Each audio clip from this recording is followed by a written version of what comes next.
नमस्कार, आप देख रहे हैं स्पोर्ट्स वीके। मैं हूं आपके साथ योगेश मिश्रा। भैया, क्रिकेट में चयन हो जाए, आपको सेलेक्टर्स एक बार मौका दे दें और आप क्रिकेट खेलने लगे, ये बड़ी बात तो है।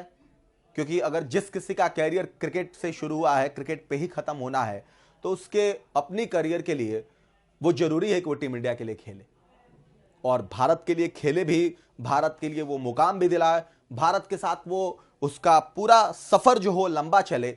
लेकिन बहुत ऐसे कम खिलाड़ी होते हैं जिन्होंने देश को पहले रखा, क्रिकेट को बाद में रखा, कैरियर को बाद में रखा। ऐसे खिलाड़ी आपको कई सालों पे एक बार मिलते हैं। वक्त निकल जाता है, लेकिन वो बस बात यही है कि उनके लिए सबसे पहले अगर कुछ है तो वो देश है। और ये बात मैं इसलिए कह रहा हूं, इसका मतलब यह नहीं है कि जो भारतीय क्रिकेट टीम में जितने भी खिलाड़ी खेलने वाले हैं वो सबके लिए देश पहले नहीं है। बात यह है कि जब कैरियर की बात आती है और जब वहां से आपको यह लगता है कि यह मेरे जिंदगी के उड़ान में सबसे अहम भूमिका निभाएगा, तो सबको यही चाहता है कि मुझे मौके मिले और मेरी जगह अस्थायी हो, मुझे हटाया ना जाए, मैं खेलता रहूं, मेरी जगह फिक्स हो, मेरी डाउनिंग फिक्स हो, मैं किस नंबर पे खेलूंगा वो फिक्स हो। लेकिन भारत में एक ऐसा प्लेयर है जिसने जब जहां जैसे जिस तरीके से मौका मिला खेला और कुछ नहीं कहा, एक शब्द तक नहीं बोला कि आप मुझे इस नंबर पे क्यों भेज रहे हैं, आप मुझे इस नंबर पे क्यों भेज रहे हैं, आपने मुझे कल बतौर विकेट कीपर लिया तो आज बैट्समैन के लिए क्यों मुझे विकेट कीपिंग ना करा के मुझे फील्डिंग क्यों कराई जा रही है। ये एक बड़ी बात होती है क्योंकि वहां पे आपका भी कैरियर है और आप भी चाहते हैं कि आपका, मैंने जैसे पहले बताया ना, कि आपकी डाउनिंग फिक्स हो कि भाई विराट कोहली एक नंबर पे कि 3 नंबर पे खेलेंगे तो मैं भी इतने नंबर पे खेलूंगा, ऋषभ पंत इस नंबर पे खेलेंगे तो मैं भी इस नंबर पे खेलूंगा। लेकिन इस खिलाड़ी ने इस बारे में चर्चा तक नहीं की, मैनेजमेंट से बात तक नहीं किया, कोच से पूछा तक नहीं।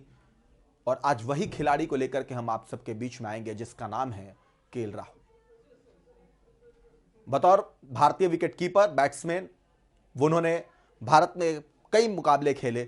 आपने हमेशा देखा होगा कि केएल राहुल की डाउनिंग हमेशा कभी कब किस नंबर पे, कभी इस नंबर पे, कभी उस नंबर पे, कभी विकेट कीपिंग करते हुए, कभी विकेट कीपर कोई है दूसरा तो फील्डिंग करते हुए बाहर। लेकिन एक बार भी उन्होंने कुछ नहीं कहा। अब क्यों इनकी चर्चाएं हैं वो हम आपको अभी बताएंगे और इस वीडियो के जरिए हम आपको समझाने की कोशिश करेंगे कि कैसे केएल राहुल ने अपने कैरियर को बाद में अपने देश को पहले रखा और देश के लिए जिया। भारतीय क्रिकेट टीम के लिए डेब्यू करने से ज्यादा बड़ी बात है कि लगातार टीम इंडिया के लिए खेलना।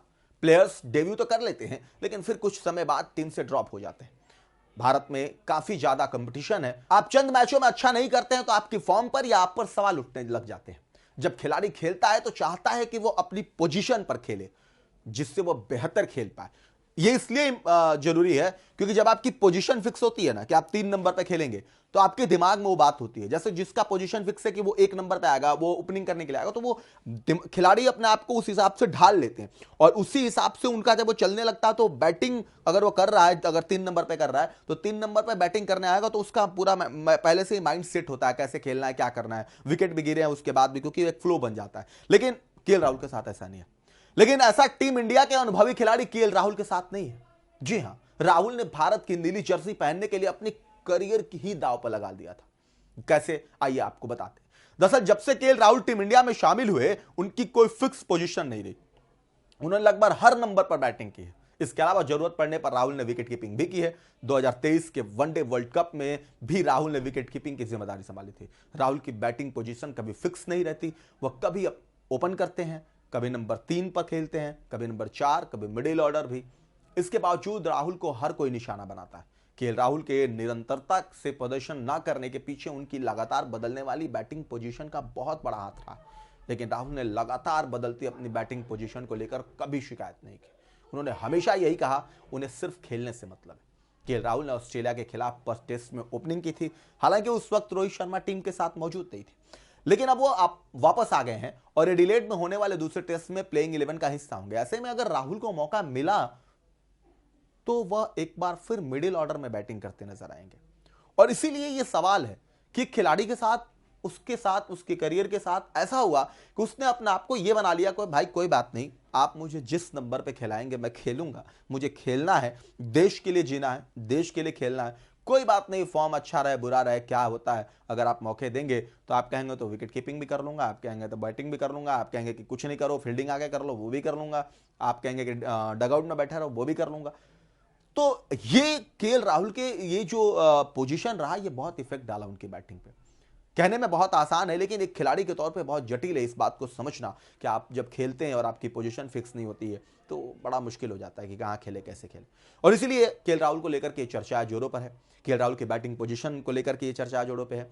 आपको क्या लगता है कि क्या केएल राहुल की ये बैटिंग पोजीशन उनके कैरियर के लिए सबसे ज्यादा हानिकारक साबित रहा, जिससे वो अच्छा रन नहीं बना पाए, अच्छा ज़्यादा स्कोर नहीं कर पाए, बहुत बढ़िया बैटिंग करने से चूक जाते हैं, फॉर्म अप डाउन्स होते हैं, या इसके अलावा जो केएल राहुल ने अपने जहन में बैठा लिया कि देश आगे, बाकी सब बाद में। जो कुछ भी आप सोचते हैं केएल राहुल के इस बैटिंग पर, इस सोच पर, कमेंट करके जरूर बताएं।